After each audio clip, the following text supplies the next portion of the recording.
অন্যদিকে ফের নিম্নচাপের ভ্রুকুটি। আজ দক্ষিণবঙ্গের উপকূলের জেলায় বৃষ্টির পূর্বাভাস। দক্ষিণ 24 পরগনা, 2 মেদিনীপুর ও ঝাড়গ্রামের কিছু অংশে বজ্রবিদ্যুৎ সহ বৃষ্টির পূর্বাভাস।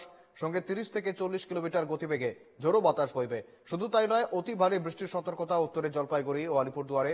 বিক্ষিপ্তভাবে ভারী বৃষ্টি হবে দার্জিলিং, কালিম্পং ও কোচবিহারে। সঙ্গে রয়েছেন প্রতিনিধি বিউ সরকার। বিউ, ঠিক কি জানাচ্ছে হাওয়া অফিস?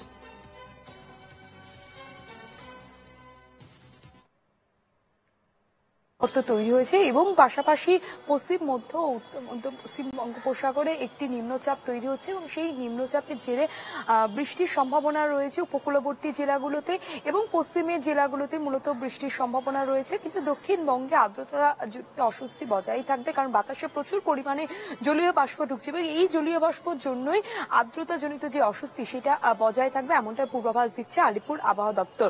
এবং শহর কলকাতার আকাশ মূলত মেঘলাই থাকবে আজ সারাদিন, কিন্তু যত বেলা বাড়বে তত আরো অস্বস্তি বাড়বে এমনটাই জানা যাচ্ছে। যদিও এই মুহূর্তে কলকাতাতে খুব একটা বৃষ্টির সম্ভাবনা নেই, কিন্তু দক্ষিণবঙ্গের যে পশ্চিমের জেলাগুলো রয়েছে এবং উপকূলবর্তী জেলাতে বৃষ্টির সম্ভাবনা রয়েছে।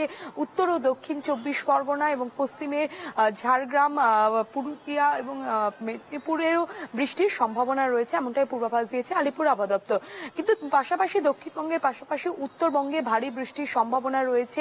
উপরে যে জেলাগুলি রয়েছে সেখানে অতি ভারী বৃষ্টির সম্ভাবনা রয়েছে। জলপাইগুড়িতে অতি ভারী বৃষ্টির সম্ভাবনা রয়েছে এবং দার্জিলিং, কালিম্পংয়েও ভারী বৃষ্টির সম্ভাবনা রয়েছে।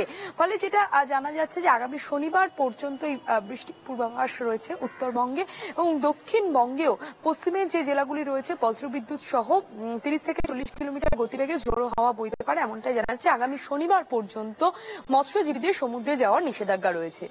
একেবারে ধন্যবাদ বিউ।